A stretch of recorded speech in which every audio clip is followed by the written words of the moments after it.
Hey everybody, how's everybody doing this morning or this afternoon? It's about 2:30 here, so it's not it's definitely not morning. No, it's actually 3:17, so we're in late afternoon here. Some people had asked me the other day to show them how I grind my chicken breast, because it's hard to find ground chicken breast at most grocery stores, Kroger, things like that. They're beginning to have a few of those, but I like to grind my own. And Robert got my mixer a couple of years ago for me for Christmas, and he bought, let me get this down here, he bought this attachment for me, and it hooks right onto the mixer, and you can grind your meat in it. And I hadn't really done much with it until recently, when I started trying to cook more with the ground chicken.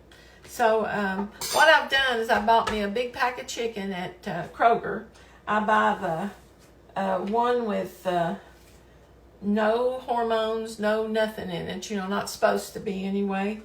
But I take these, and when you use a grinder like on this mixer, you have to get your chicken about half frozen, because if you don't, sometimes it gets the motor too hot in your grinder, in your mixer, because it grinds easier if it's about half frozen. Plus that cold keeps it from getting hot. What I do is I take my chicken breast out here and I trim it up. I trim off the fatty, gristly pieces, that I don't want to put in there. Kind of like this. It's not any big deal, but some people don't mind having the chicken fat. I don't care for it, but if you don't mind it, stick it in there. It won't hurt it. It's just whatever you like to eat. And what I do is I cut this in chunks, and I put it in a baggie, and then I put it in the freezer for about 30, 45 minutes, just enough to get it to start freezing. And what I do is I cut it down the middle like this, and then I just make some chunks. I make them about the size that will go through that opening. Okay, so there's one. Let me get some more out here. Trim a lot of that fat off. They didn't leave too much junk on the side of that one. I'll look for any little pieces of excess stuff,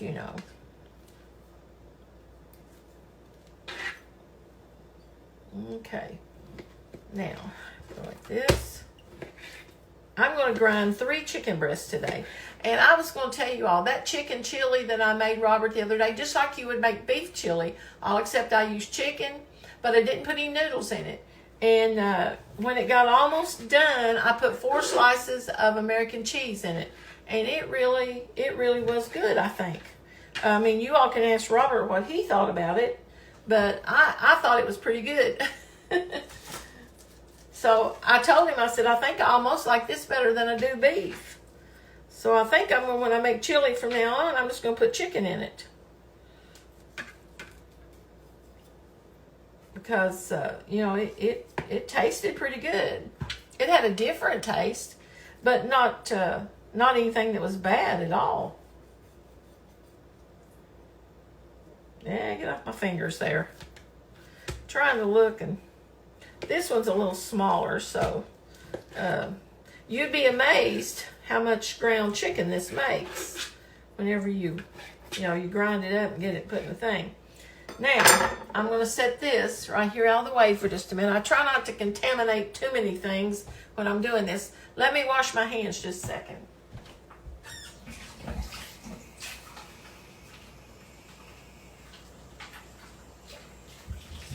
I don't like to handle too many things with chicken on my hands, and I try to get this is my old Kentucky shirt here, so y'all just have to look over my old clothes today. The old things feel the best, I think. Now, this is my little baggie holder that Robert got me. You pop these 2 little things up, then you take your baggie, And you slide it up in that one and up in that one. And you put your hand onto it. And it holds it open while you're putting stuff in it. And it's kind of got a grip thing here so it won't slide. Let me slide this down just a little bit so you can see it a little better. Now, when I put my chicken in there, I don't have to handle the edges of the baggie and get that on the baggie. So I'm going to try to stuff it down in here a little bit, try to get it on this one bag. I think I can. Yeah. Let me wash my hands again.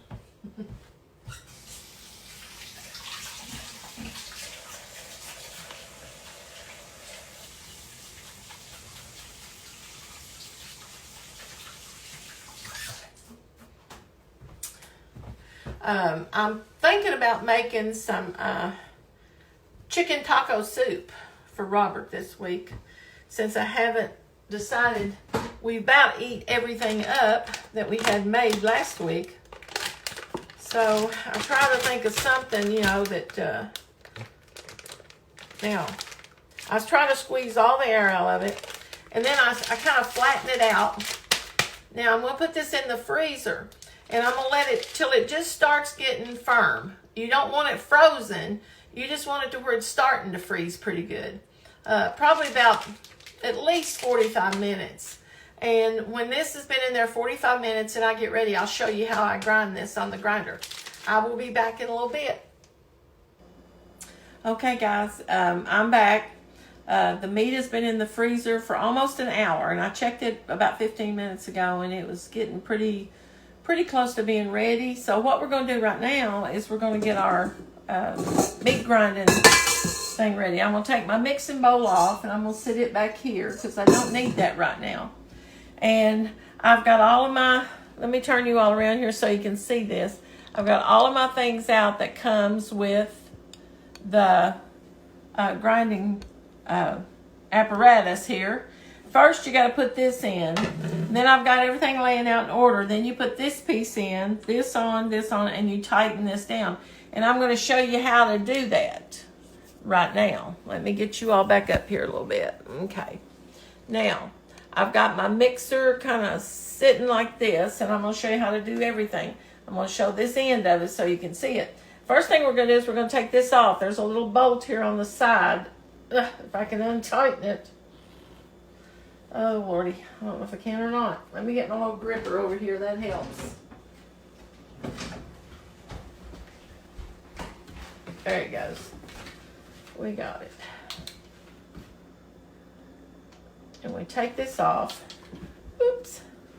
I'm going to lay this right here, but I'm going to lay this over here because I don't need this right now. And the first thing we're going to do is we're going to put this in. Okay? Okay. Whoops, forgot this. Sorry. Gotta put this and this first. I'm just now kind of getting used to using this. Okay, the next thing we're going to do is we have to put this little piece on. This is the thing that chops the meat as it goes through the, see, it goes like that. Kind of hard to, it's smarter to put this on before you put it up here. And then you put this on. Over top of it right here, there's two little slots that it goes in. It's wanting to pop back out on me. Let me take this off just a second, put this in. That'll make it work easier like that. Now, we put this on, okay?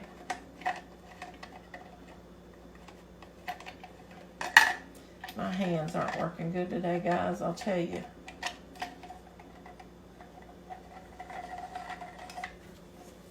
Okay. Now, we're going to put this back in here. There we go.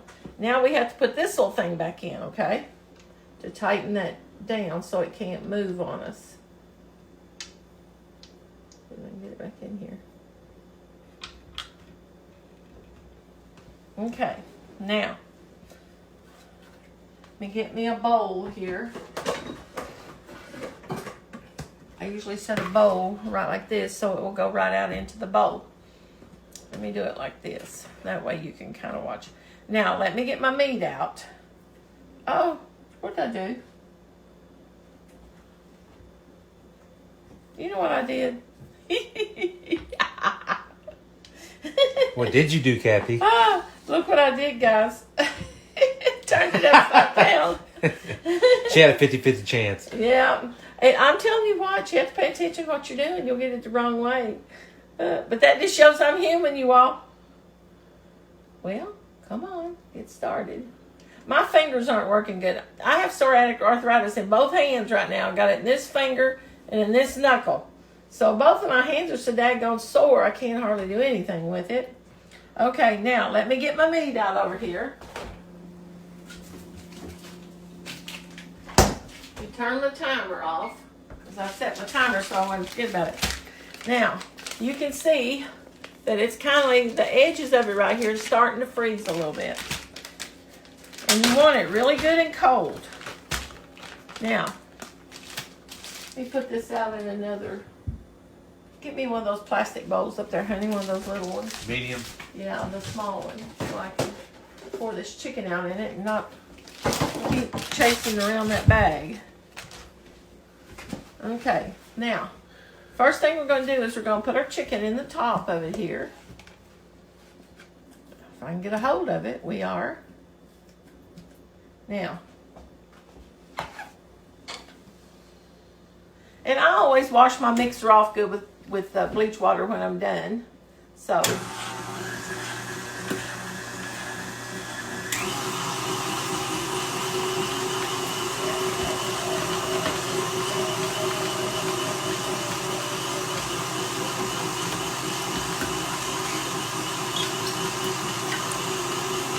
and this is real easy to do. Doesn't take very long to do. I've got 3 chicken breasts in here too.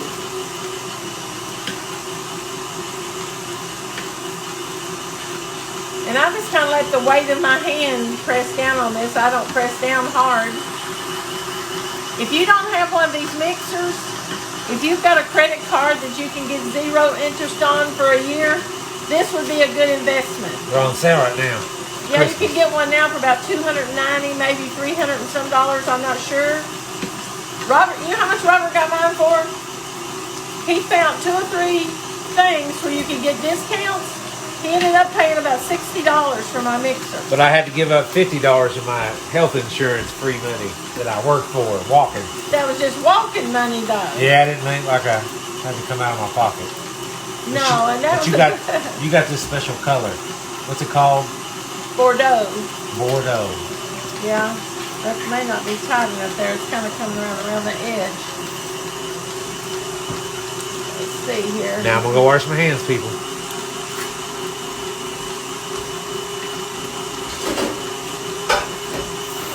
Okay, I'm down to my last piece here.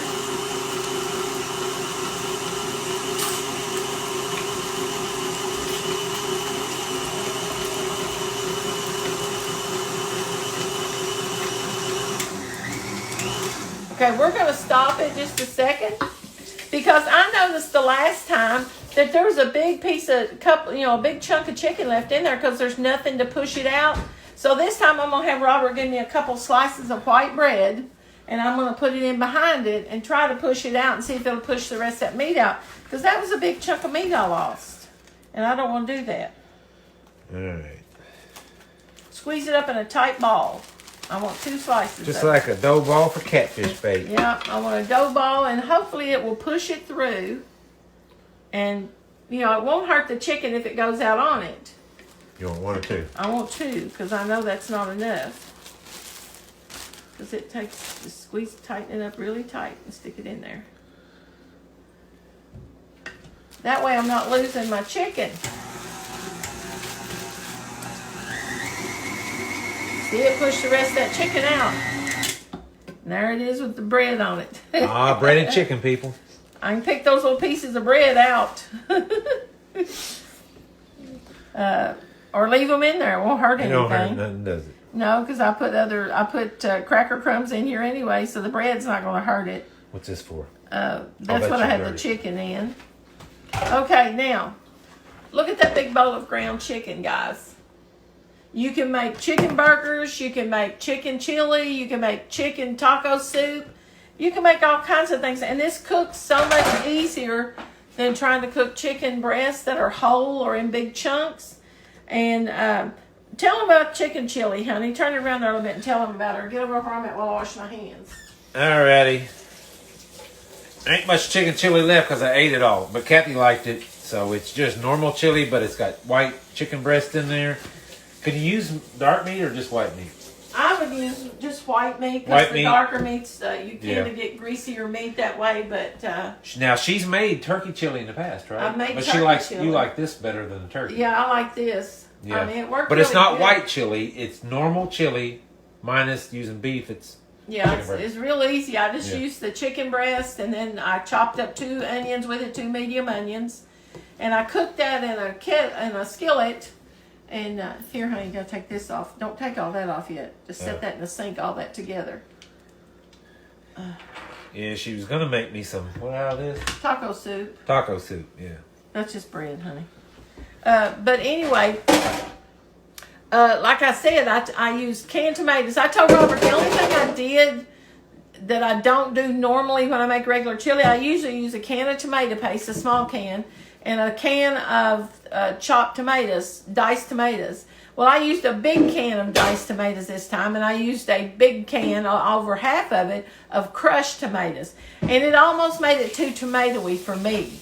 I can't eat it that way. It soured on my stomach so bad that first night, and I wouldn't eat it anymore later the evening. But of course, Robert liked it that way. But if I make it again, which I probably will, I'm just going to use my standard way of making beef chili. And I think that'll be fine because the other way's plenty, And the only difference, too, I didn't put any type of noodle in this. Now, if you live in Kentucky, a lot of us truly southern people put macaroni in or spaghetti or something in our chili. And a lot of people say, oh, I don't like that in there. It wasn't a matter of liking it when I was a kid. It was because there was usually 5 or 6 kids, and that was to make the chili go further. If you were fortunate enough for your mom to make a kettle of chili, which was rare, because people didn't have a lot of money. They didn't go buy ground meat at the grocery store. They didn't even go to the grocery store. Most times it was a little country store. And they didn't have that kind of stuff.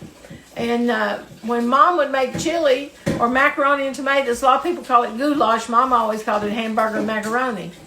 But if you make that, they put the pasta in there as a filler to make it go further. And of course, when you grow up eating it that way, like I did, then I like it that way. But now the other day when I made the chicken chili, I didn't put any pasta in it. I just put the meat and the tomatoes and beans. And like I said, right at the end, I put 4 slices of American cheese in it. And that really gave it a good flavor. And then the second day, after it had been in the refrigerator overnight, it was really a lot better. Anything builds flavor once it sits and marinates for a little while. Anything does. And it's not going to taste like beef chili. But I'm telling you, for all of these people that have alpha-gal or the red meat allergy, and you can't eat this, or your doctor has advised you not to eat red meat, and you're trying to eat more healthy foods like the chicken and turkey and things like that, this is a really good substitute this way.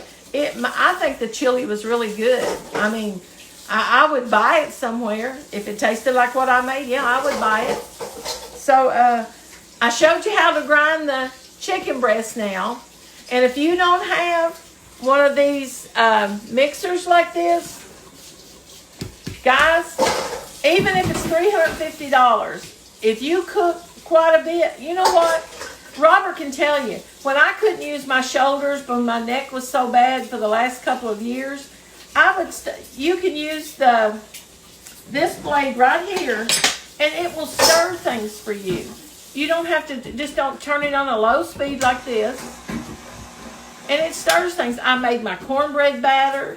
I made, all kinds of things. Anything that needs stirred, my salmon patties, anything that needs stirred that I couldn't do because of that shoulder and my neck, I would use this. So if you're older, younger, if you're younger, you definitely would be, it would make a lot of sense to invest in one of these. And like I said, we have several credit cards that have 0% interest if you will transfer. And what I do is I buy it on one credit card, And I wait about 5 days, and then I transfer it to the credit card that has no interest. So basically, you know, you can pay for a year on this. Payment's probably not more than $20 or $25, you know, easy. And I mean, guys, it's well worth the money. I'm telling you, it's well worth the money. And when you're finished, all you need to do is take your little piece, put it back in, put your little bolt back in, and then you're ready to go back to using your mixer. And it's not hard to do. And I think Robert gave about, how much did you give for this? About $30, $40? $35. About $35 for this attachment. So, and you know, you can even get an attachment too that slices vegetables. If you don't want to use a food processor and get all that mess out, you can put it on there. You just put your vegetable down through there and it just chops it and shoots it right out in the bowl. There's 3 or 4 attachments to that. He's been looking at that for this, so Amazon's your best choice. I'll probably have one of them for very long. I like the food processor, but it's just a lot of aggravation to, you know, now it's really good to make pie crust and things like that. Coleslaw. Coleslaw. There's things that it's better for, but when you're just wanting to maybe slice some potatoes or carrots or cucumbers or, you know, things like that, or shred them real quick that you just need a little, you know, it's a lot easier to wash that than to get that whole big thing out and wash it. So you all try to see if you can get you a good mixer and get you some attachments and start grinding your own. I mean, you could use this, and even if you want to grind hamburger, you can get some ground chuck, grind your own hamburger, ground round, whichever, you know. I'll tell you what, if you buy a pound of ground chicken, it's $5.99. If I buy that pack of chicken there and grind it myself, it's $2.79 a pound. That's a big difference. Plus, I'm grinding my chicken. I know exactly what's in it. So you just have to think about it yourself and think of the best way to save money. And you're grinding your own chicken. You know what's in it. And so I hope this helps somebody today. And you all just, I got Robert over here cracking a whip on him. Get them dishes washed there, boy. Trying, boss. Hey, I told you all when she says jump, what do I say? How high? He's fibbing. I told him today, I said, I'm going to start keeping count of how many times you boss me. And then I'm going to, next day, I'm going to pour it right back on you. But anyway, you all have a good evening, and we're going to get off of here. And if I make some taco soup, I'll be sure to put it on here. I make it in my crock pot, so that's the easiest way to make it. You can just pour everything in there. Once you get your chicken done, pour everything in there and let it cook. So you all have a good evening. I hope you all have had a good Sunday. Do something good for somebody today. Be good to people. Tell people about Jesus. We love you all. Bye.